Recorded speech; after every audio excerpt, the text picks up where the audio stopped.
The United States is sitting on a mountain of debt so enormous that even the people in charge have stopped pretending it can ever be paid back. The number keeps climbing toward 37 trillion, and every day that passes makes the problem worse instead of better. Interest payments alone are swallowing more money than the defense budget and Medicare combined. Last year, the government spent more than $1.2 trillion just to keep the debt from collapsing in on itself. And the brutal part is that none of the usual fixes work anymore. You can't tax your way out of something this big. You can't cut spending fast enough when the interest payments rise faster than the economy. You can't grow your way out because the debt grows even during economic expansion. The math has already broken. Every projection shows the debt racing past 132% of GDP with no sign of slowing. Behind closed doors, everyone in Washington knows the truth. There is no world where this debt gets paid back honestly, which is why the people running the system have decided on a different path. A path that does not involve repayment at all. And what they plan to do next will hit every single person who holds a dollar without them even realizing it, because the strategy they chose is already underway. But that isn't the whole story. The real plan began decades before anyone noticed. Most people have never been told that the United States has already pulled off a debt reset once before. It happened in 1933, right in the middle of the Great Depression, when the government was drowning in obligations it couldn't cover. Back then, the dollar was tied directly to gold, which meant the government couldn't print its way out of trouble. So they did something almost no one expected. They forced Americans to hand over their gold through Executive Order 6102 and paid them the official price of $20 per ounce. People turned in their coins and bars thinking they were helping stabilize the country. But once the government had collected the nation's gold, they changed the price. They revalued it from $20 to $35 overnight, a 69% jump written into law with a single announcement. That one move instantly increased the value of the government's gold reserves by billions without mining a single new ounce. And because the debt was denominated in dollars, the government's obligations suddenly became smaller in real terms. The public, however, watched their purchasing power fall while they were legally banned from owning the very asset that just surged in value. It looked like a policy change. It functioned like a wealth transfer, and it quietly erased a huge portion of America's debt burden without ever calling it a default. What almost no one realizes is that the same playbook is now being rebuilt piece by piece. And this time, the assets being positioned for revaluation are far more powerful than gold alone. But that wasn't the whole story, because a new kind of asset was already becoming the center of the next reset. In 2025, the United States made a move so subtle, most people never even heard about it. President Trump signed an executive order creating something called the Strategic Bitcoin Reserve. On the surface, it sounded like innovation. America keeping up with digital currencies, a modern step forward. But behind that clean narrative was something far more calculated. The government already held more than 200,000 Bitcoin seized from criminal cases like Silk Road and Bitfinex. At today's prices, that stash alone is worth more than $20 billion. And that was only the beginning.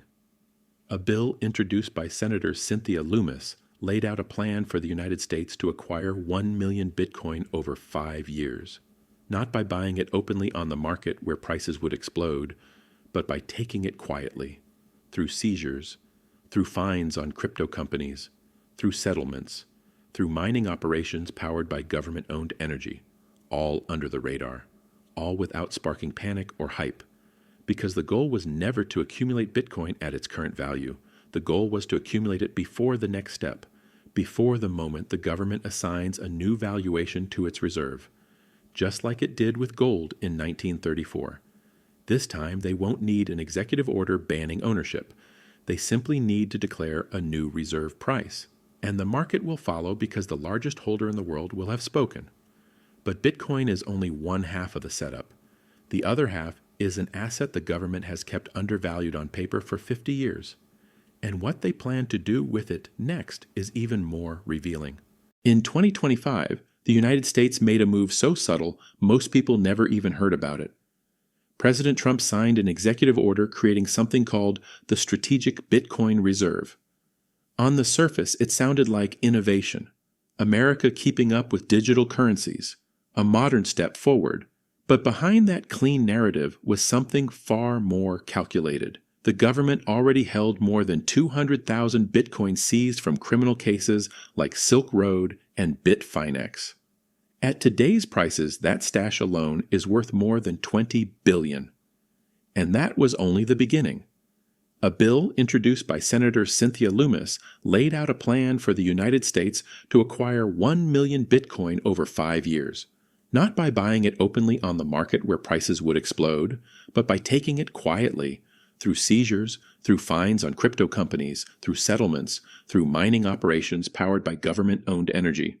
All under the radar, all without sparking panic or hype, because the goal was never to accumulate Bitcoin at its current value. The goal was to accumulate it before the next step, before the moment the government assigns a new valuation to its reserve, just like it did with gold in 1934. This time they won't need an executive order banning ownership. They simply need to declare a new reserve price. And the market will follow because the largest holder in the world will have spoken. But Bitcoin is only one half of the setup. The other half is an asset the government has kept undervalued on paper for 50 years. And what they plan to do with it next is even more revealing. The most unsettling part of this entire strategy is that it is not random and it is not theoretical. The timeline is already visible if you know where to look. According to internal policy moves and the pattern described in government documents, the reset unfolds in 4 phases, and the first one has already begun. 2025 is the accumulation phase. During this period, the United States gathers Bitcoin quietly through seizures, fines, and indirect purchases while keeping public attention on unrelated political drama. Gold remains untouched, but the narrative around returning to a partial gold backing slowly begins to surface. It sounds responsible, almost patriotic, and that is exactly the point. Then comes 2026, the crisis phase. This is when debt ceiling battles turn chaotic. Bond markets show stress. Yields spike. The government faces the threat of default for the first time in modern history. And in moments like this, leaders can justify actions that would be impossible during calm years. Just like in 1933, crisis becomes the excuse for extreme measures. Next is 2027, the revaluation phase. This is the moment everything changes. The government announces that the strategic Bitcoin reserve is now active and valued at $1 million per coin for balance sheet purposes. At the same time, gold is revalued to $20,000 per ounce as part of a new partially backed dollar system. These two moves instantly create more than $6 trillion in new asset value on the books. Markets then react. Bitcoin climbs from 100,000 toward the new valuation. Gold charges upward from 3,000 into 5-digit territory, and the dollar loses 70% of its purchasing power in real-world terms. Food prices double, energy costs explode, housing becomes unaffordable for the average person.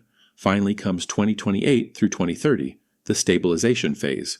The dust settles, the new valuations hold, the debt burden shrinks in real terms, and the public is told the worst is behind them even though their savings have already been gutted. This is the sequence hidden in plain sight. Each step looks harmless on its own, but together they form one of the most powerful financial resets ever attempted in the United States. And it leads directly to the most important question of all. Who survives this transition and who is sacrificed along the way? When the reset finally hits, the divide between winners and losers will be brutal. Not because of chance, but because of how the system is designed to shift wealth from ordinary people to institutions that can survive the shock. And if you look closely at what the government is preparing, the pattern becomes impossible to ignore. The winners are the ones holding the very assets being set up for revaluation. The government itself sits at the top of that list. Once gold jumps from 3,000 toward 20,000 and Bitcoin is pushed toward 1 million, the balance sheet suddenly looks healthier than it has in decades. Trillions of value appear overnight without paying a single penny of the 37 trillion owed. Politicians avoid spending cuts. The Federal Reserve avoids a default. And every agency involved, walks away claiming they saved the financial system. Early Bitcoin holders win too. Anyone who bought at 30,000 or 50,000 rides the wave of a price explosion that was never truly organic. The same goes for people who already own physical gold. Their savings soar while the dollar crumbles. Foreign governments with large gold reserves also benefit. Countries like China, Russia, and India have been stacking gold for years, and a global repricing multiplies their holdings instantly. Their debts shrink without lifting a finger. Real estate owners and the wealthy survive as well. Hard assets inflate in dollar terms. Their property values rise while the currency melts. The wealthy emerge on the other side almost untouched. But the losses, those fall squarely on the people who can least afford them. The middle class gets hit first. Anyone holding savings in dollars watches their purchasing power collapse. The PDF shows that a $100,000 savings account would buy only $35,000 worth of goods after the reset. A 65% destruction of real value. Retirees on fixed incomes get crushed.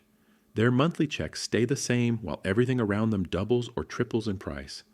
Bondholders lose even more. Treasury bonds are repaid in devalued dollars worth a fraction of what they were when purchased. It is a silent haircut on every person who believed the safest asset in the world was a government bond. Pension funds suffer the same fate. Most are loaded with long-term bonds that will be annihilated in real terms. Payouts shrink. Retirement promises fade. Millions of workers are left stranded. Wages cannot keep up either. Real wages fall 40 to 50% in the years following the revaluation. People work harder, earn more dollars, and still end up poorer in real life. Renters suffer as landlords raise prices to match inflation while paychecks lag behind. Homelessness rises. Small businesses collapse because they cannot raise prices fast enough to match soaring costs. The American dream takes the hardest blow. A dream built on savings. Stability and a trustworthy currency dissolves under the weight of a deliberate monetary reset. And the most devastating part is this: none of it is accidental. None of it is unpredictable. It is exactly how the strategy works. Because the government can only survive by sacrificing the people who trust the dollar the most. But the story still isn't over. Because the world outside the United States has already started preparing for what comes next. A lot of people hear all of this and assume it sounds extreme. They shrug it off as internet fearmongering or some kind of economic exaggeration. But the more you look at the global signals, the harder it becomes to dismiss what is happening. Because the world's most powerful financial players are already preparing for a reset long before the public even notices. Central banks across the globe have been buying gold at the fastest rate since the 1950s. In 2022 and 2023 alone, they purchased more than 2,000 tons, an amount that cannot be explained by normal portfolio balancing. These are institutions with access to intelligence, private forecasts, and insider policy direction. They do not buy record levels of gold unless they see a major currency event on the horizon. The BRICS nations have been even more aggressive.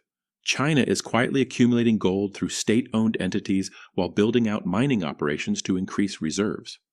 Russia has heavily reduced its dollar exposure while stocking up on gold. India continues to add hundreds of tons to its reserves as part of a long-term plan to strengthen its position in a post-dollar world. Brazil and South Africa are expanding their participation in alternative trade networks that do not rely on the dollar at all. And behind those moves is another project: the creation of alternative payment systems and settlement networks designed to work outside the reach of the Federal Reserve. These systems allow countries to trade with one another without using the dollar as the middleman. They are not theoretical. They are active, tested, and expanding every year. Even more revealing is the quiet accumulation of digital assets by multiple governments. China already controls a massive share of global Bitcoin mining. Russia has begun allowing companies to use Bitcoin and gold for international settlements. These are not ideological moves. They are defensive ones, a hedge against the same devaluation the United States is preparing to execute. When you put all of these signals together, the pattern looks less like conspiracy and more like coordination. Not explicit coordination, but alignment driven by the same fear. Every government knows that a global reset is coming. Every government has debt levels that are mathematically impossible to repay. And every government is turning toward the same assets to survive what happens when currencies lose credibility. This is why dismissing the warning signs is dangerous. The people with the most information are acting. The institutions with the most power are repositioning. The countries with the most to lose are already building lifeboats. And that leads to the final and most important part of the story. Because once you understand what governments are preparing for, the question becomes simple. What should you do before the reset begins? If everything in this story feels overwhelming, that reaction is normal. Most people are never taught how currency resets work, and that is exactly why the damage hits them the hardest. But the advantage you have right now is timing. The reset hasn't happened yet, and there are practical steps you can take before the window closes. The first step is understanding that dollars are no longer a long-term store of value. Cash savings lose purchasing power the fastest during a revaluation. The PDF shows that $100,000 in the bank could shrink to the buying power of only $35,000 after the reset completes. This is why minimizing idle cash becomes critical. Keep what you need for a few months of expenses, but nothing more. The second step is shifting a portion of your wealth into hard assets. Gold has protected purchasing power for thousands of years and remains the most reliable hedge when currencies are devalued. Physical gold is the key, not paper contracts.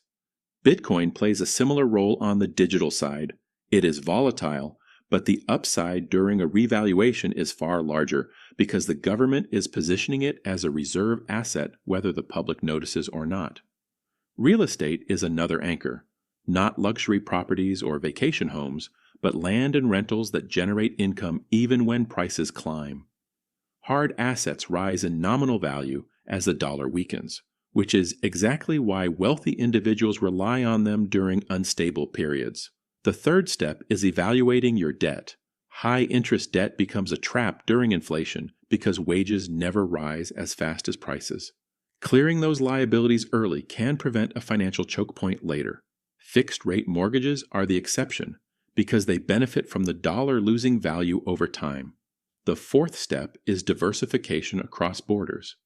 Foreign currencies from countries with low debt levels can act as a hedge against a declining dollar. Even small exposure reduces risk. Some people look into foreign real estate or international stock indexes to balance their portfolios across multiple systems instead of relying entirely on one. The fifth step is building personal and practical resilience. In any financial reset, the people who thrive are the ones who can create value regardless of currency conditions. Skills like repair work, logistics, healthcare, agriculture, and technical trades become priceless when the economy tightens. Strong local relationships matter just as much. Communities survive downturns better than individuals acting alone. You don't need to overhaul your life overnight. You don't need to become a financial expert. You just need to position yourself before the reset changes the rules for everybody else. Because once the revaluation begins, the advantages evaporate instantly. And by the time the average person realizes what happened, their savings and purchasing power will already be gone. The people who understand the timeline prepare now.